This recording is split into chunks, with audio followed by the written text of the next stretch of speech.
Dear students, this is part 3 video for ultimate analysis of coal. और आज के video में हम डिस्कस करेंगे determination of sulphur present in given coal sample. तो कोल सैंपल में सल्फर का एस्टिमेशन करने के लिए हमें बॉम कैलोरीमीटर का यूज करना होता है।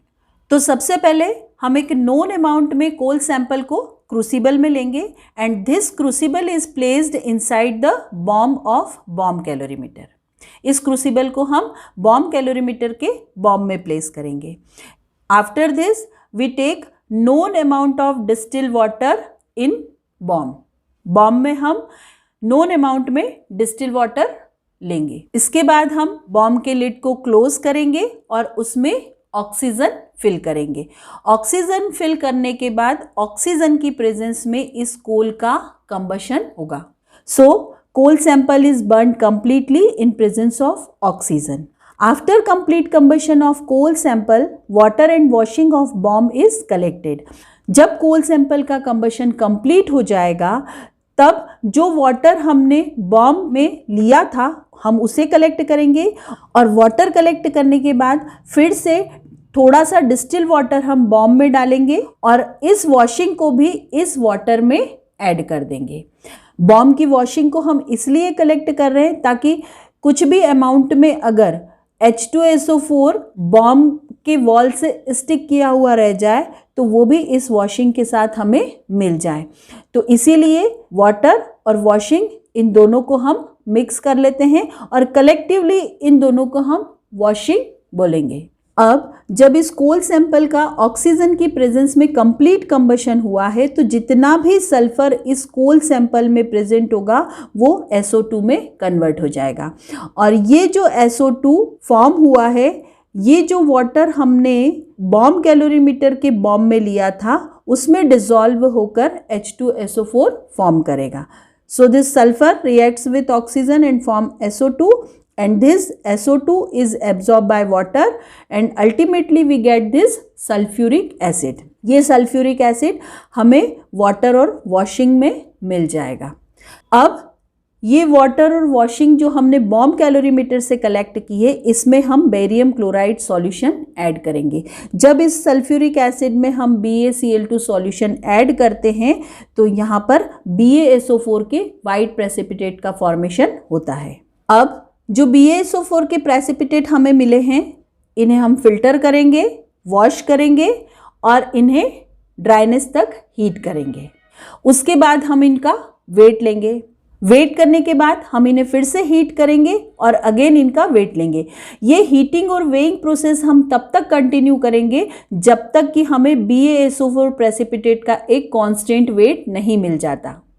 जैसे सपोज करें पहली बार हमने फिल्टर, वॉशिंग, हीटिंग और वेइंग किया तो हमें BaSO4 के प्रेसिपिटेट का वेट मिला 1.4 ग्राम।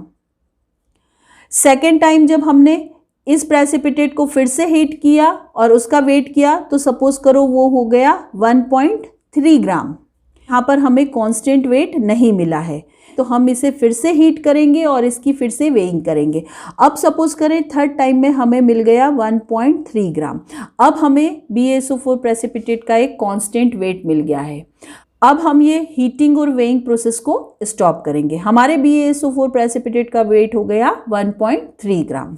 Suppose constant weight of BaSO4 precipitate is x gram. जैसे यहाँ पर हमने 1.3 लिया है, अगर हम इसे जनरलाइज करें तो हमने इस कांस्टेंट वेट को x ग्राम मान लिया है।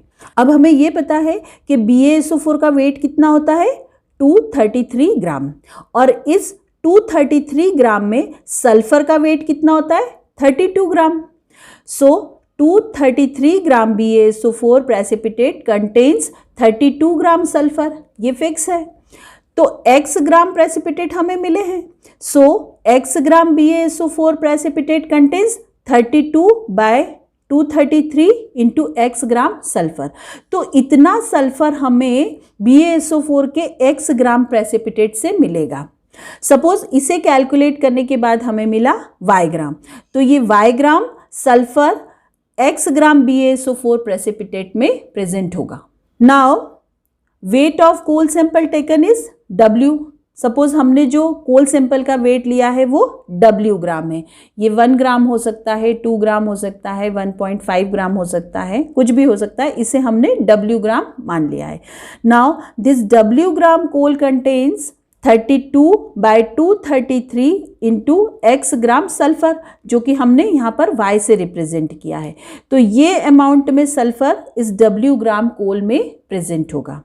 अब हमें सल्फर का अमाउंट परसेंटेज बेसिस पर रिपोर्ट करना है, इसका मतलब हमें 100 में रिपोर्ट करना है। So 100 gram coal contain 32/233 into x upon W into 100। अब जब हम इसे कैलकुलेट करेंगे then we will get percentage of sulphur in given coal sample. So percentage of sulphur is equal to 32/233 into x, x is the weight of BaSO4 precipitate upon W, W is the weight of coal sample taken into 100। इसे हम इस तरह से भी लिख सकते हैं, percentage of sulfur is equal to weight of BaSO4 precipitate, this is X, upon weight of coal sample taken in bomb, this is W, into 32/233 into 100. So this is the formula which we use to calculate percentage of sulfur in given coal sample. Now next we have to determine percentage of ash content in given coal sample. तो ash content determine करने के लिए हमें same process follow करना होता है जो हम proximate analysis में follow करते हैं। तो ये process आपको प्रॉक्सिमेट एनालिसिस के वीडियो में मिल जाएगा। अगर आपने वो वीडियो नहीं देखा है तो उसका लिंक आपको डिस्क्रिप्शन में मिल जाएगा। लेकिन अगर एग्जाम में हमें अल्टीमेट एनालिसिस आता है तब हमें ये प्रोसेस पूरा डिस्क्राइब करना होगा जो हम प्रॉक्सिमेट एनालिसिस में फॉलो करते हैं। And at last we have to determine percentage of oxygen in given coal sample. तो यहाँ पर हमने सभी कंस्टिट्यूएंट्स का परसेंटेज बेसिस पर एनालिसिस किया है। तो ऑक्सीजन का परसेंटेज फाइंड आउट करने के लिए हमें फॉर्मूला यूज करना होगा 100 minus percentage of carbon plus percentage of hydrogen plus percentage of sulphur plus percentage of nitrogen plus percentage of ash. तो जब हम इस फॉर्मूले को यूज करेंगे then we will get percentage of oxygen. Now next is significance of ultimate analysis. तो ultimate analysis में हम कार्बन का परसेंटेज फाइंड आउट करते हैं और एक अच्छे कोल सैंपल के लिए high percentage of carbon is desirable because higher is the percentage of carbon better is the quality of coal. क्योंकि जितना ज़्यादा कार्बन का परसेंटेज होता है उतनी ही ज़्यादा कैलोरीफिक वैल्यू कोल की होती है। तो हमेशा कोल सैंपल में high percentage of carbon is desirable. Now next is hydrogen. So limited percentage of hydrogen is desirable in coal sample. Hydrogen combustible volatile matter है, इसका combustion होता है और ये coal sample में calorific value भी add करता है। लेकिन ये जो हाइड्रोजन कोल में प्रेजेंट होता है on combustion this hydrogen gives water and this water quenches fire, ये आग को बुझाने का काम करता है। Secondly ये वाटर स्टीम के फॉर्म में एस्केप आउट होता है और जब भी वाटर स्टीम के फॉर्म में कन्वर्ट होता है तो ये कुछ अमाउंट में लेटेंट हीट एब्जॉर्ब करता है और फिर एस्केप आउट होता है। तो इसीलिए वाटर जब स्टीम के फॉर्म में एस्केप आउट होगा तो ये फ्यूल की कैलोरीफिक वैल्यू को डिक्रीज करेगा।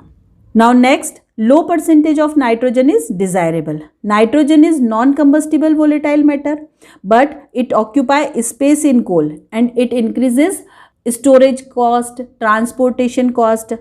क्योंकि नाइट्रोजन अगर फ्यूल में प्रेजेंट है तो ये कोई भी कैलोरीफिक वैल्यू ऐड नहीं करेगा क्योंकि ये तो नॉन कंबस्टिबल है, लेकिन फ्यूल में ये स्पेस ऑक्यूपाई कर रहा है तो इसीलिए low percentage of nitrogen is desirable in coal sample. Now next is sulphur. तो सल्फर का भी लो परसेंटेज डिजायरेबल होता है क्योंकि सल्फर का कंबशन होता है, ये कोल में कैलोरीफिक वैल्यू को ऐड करता है लेकिन कंबशन पर सल्फर से हार्मफुल प्रोडक्ट गैसेस मिलती हैं जैसे SO2।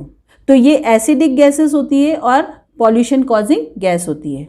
Now next is ash. So again low percentage of ash is desirable in fuel क्योंकि ऐश तो नॉन कंबस्टिबल मैटर है, इसका कंबशन नहीं होता है। जो भी मटेरियल कंबशन के बाद लेफ्ट ओवर होता है उसे ही हम ऐश कहते हैं। तो ये कोल में कोई भी कैलोरीफिक वैल्यू ऐड नहीं करता है लेकिन स्पेस वॉल्यूम ऑक्यूपाई करता है। तो इसीलिए हमेशा ऐश का परसेंटेज लो होना चाहिए। Now next is oxygen.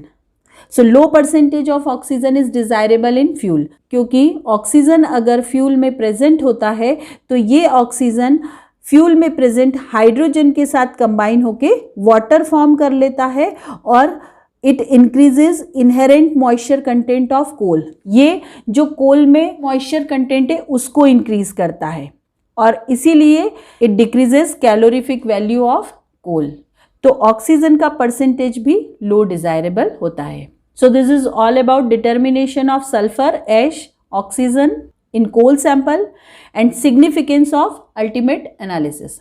तो स्टूडेंट्स, अल्टीमेट एनालिसिस के पार्ट 3 वीडियो में हमने डिस्कस किया determination of sulphur, determination of ash and determination of oxygen, और साथ में हमने अल्टीमेट एनालिसिस के सिग्निफिकेंस को डिस्कस किया है। तो अगर वीडियो अच्छा लगा हो तो एक लाइक ज़रूर करें और मेरे चैनल इजी इंजीनियरिंग केमिस्ट्री को सब्सक्राइब करें। Thank you.